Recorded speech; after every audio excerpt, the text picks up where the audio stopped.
The country is turning 250 years old this year, but with it, Colorado's turning 150. And with old age comes a lot of history. Colorado's Most Endangered Places programs is trying to make sure the historic spots lots of people know and love can actually last for many years to come.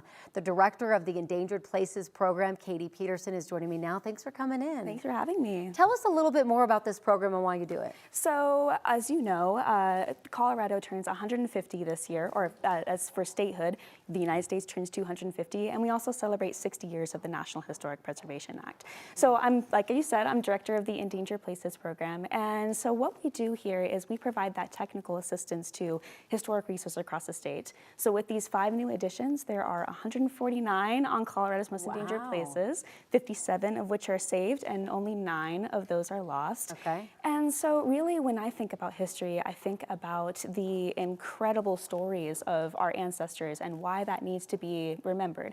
And that's just a little bit of what the Endangered Places program does. You talked about all of these places. How do you save a place? It's different in every single way.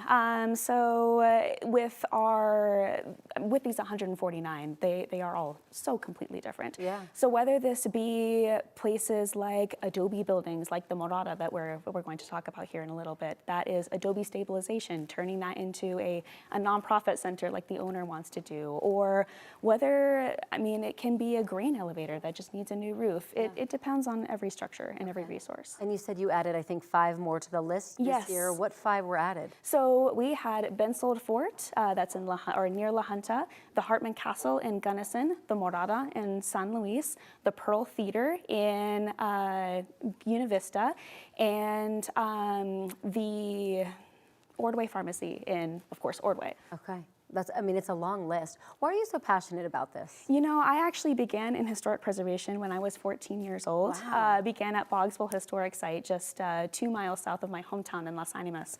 I'm a 7th generation Coloradan, so that history runs deep within my family as well. So that's where that passion comes from. It's so important that for generations to come, that people get to enjoy this and really be part of it. And so if someone's watching this and they're like, I want to make sure that I can help out, I want to be part of the preservation or whatever it is, can they take part and how? Oh, absolutely. So they can nominate. If you have a historic resource in your community that you believe is threatened, we accept nominations year-round. If you go to coloradopreservation.org, you can drop down to the Endangered Places program and nominate one of your resources there, or you can take part in our Endangered Places weekend workshops. Those will be on our social media coming here pretty soon. Now, the 5 that you mentioned, I had not heard of, but are there any on the list that are like, a lot of people know about them?